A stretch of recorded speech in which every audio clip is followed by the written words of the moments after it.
For millions of Americans, claiming at 62 isn't a choice. Between a good option and a great one, it's the only option to stay afloat. When you're staring down a mortgage payment you can't make or a prescription you can't afford, the thought of a bigger check 5 years from now is meaningless.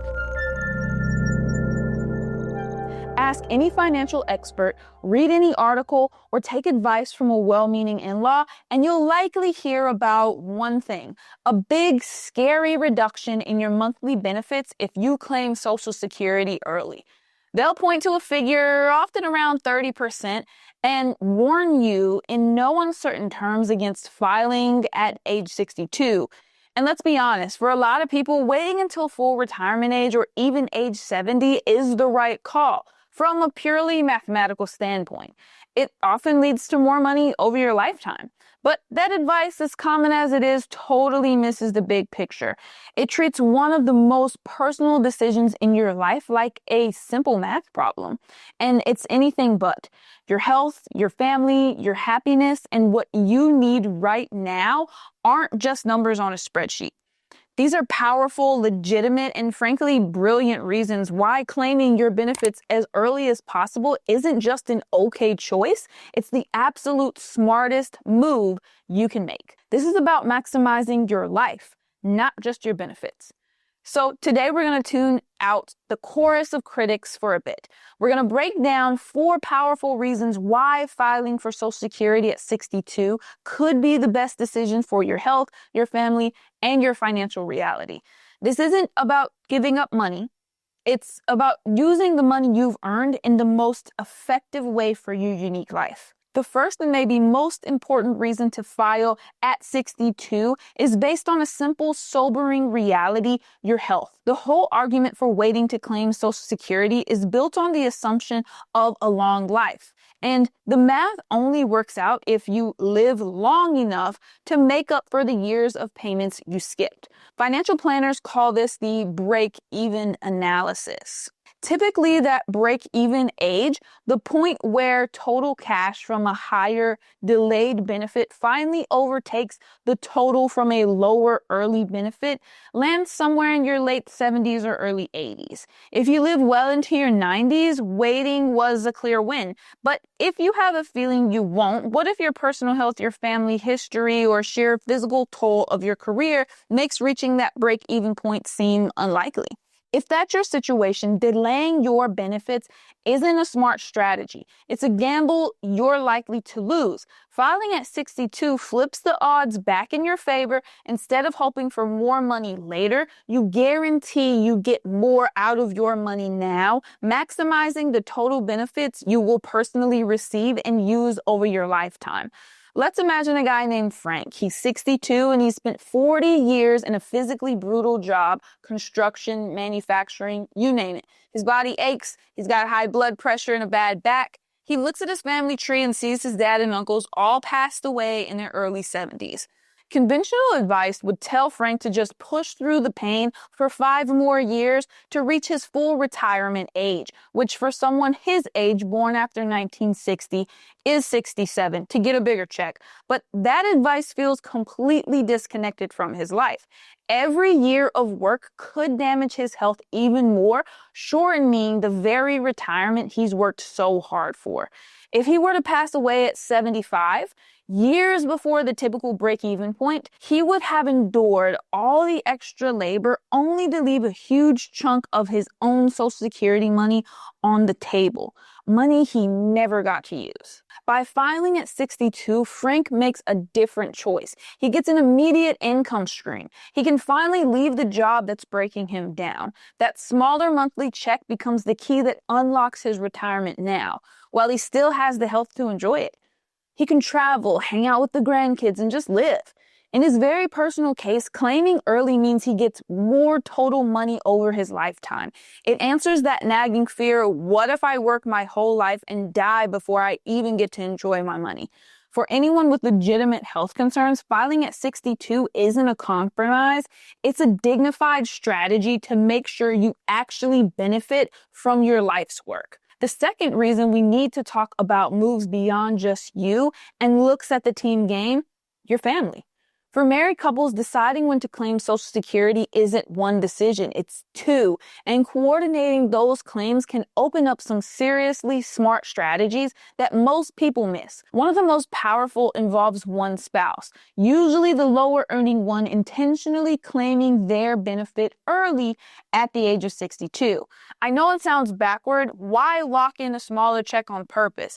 Because it can act as a financial bridge, bringing in crucial income that allows the higher earning spouse to delay their claim.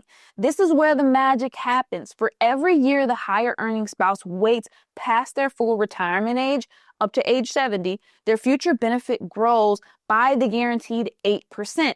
This doesn't just supercharge their own check, it maximizes what's arguably the most important benefit of all, the survivor benefit for the spouse left behind. Let's look at a couple, Bob and Betty. Bob is a high earner and has a full benefit of $3,000 a month at full retirement age of 67. Betty's is lower, let's say $1,200 a month. They're both 62. If Bob waits until the age of 70, his benefit will grow by about 24%, 8% per year for 3 years, reaching around $37,720 a month, plus any cost of living adjustments. That's a huge inflation-protected boost for their life. But how do they get by from 62 to 70 without Bob's income? Betty files for her own at 62. Yes, it's reduced by about 30% to $840 a month, but that $840 isn't just a small check, it's a lifeline. It's the income bridge that helps them pay the bills, lets their 401ks keep growing, and provides steady cash while Bob's benefit gets supercharged. Now, let's flash forward. Bob turns 70 and claims his maximized $3,720 check. Their household income from Social Security jumps, but the most critical part of the plan protects Betty.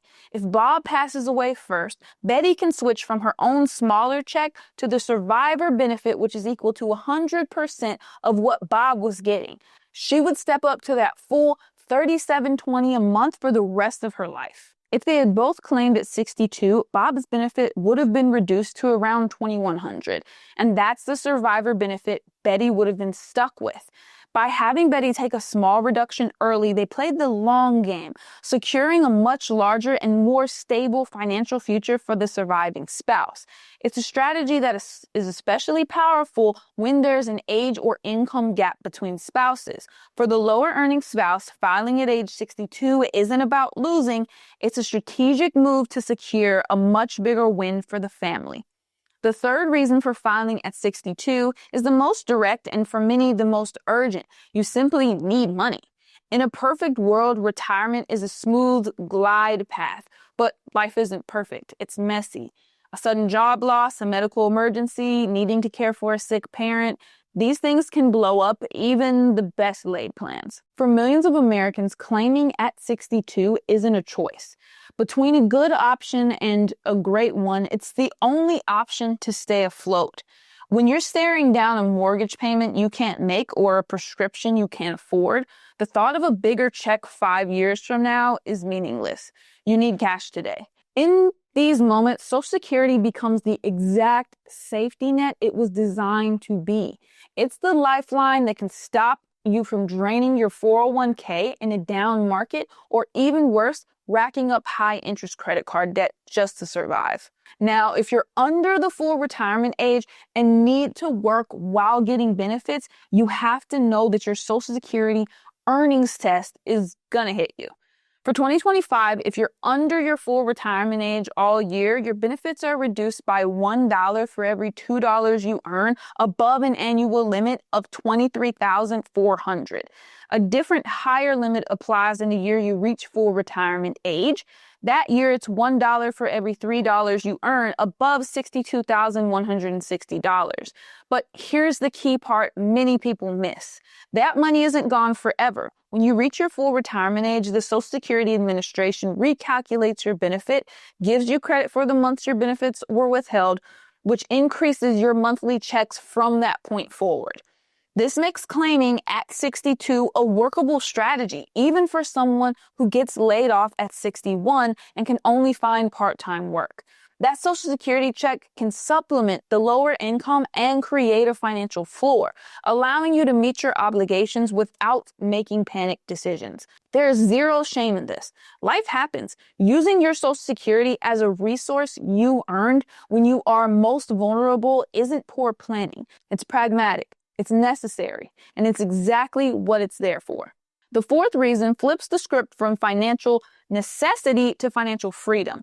It's about consciously choosing to fund a better quality of life during your go-go years, that amazing window of time, usually your 60s and early 70s, when you have the health and the energy to finally do all of the things that you dreamed of. The conventional wisdom to delay until 70 for the biggest check ignores the simple truth.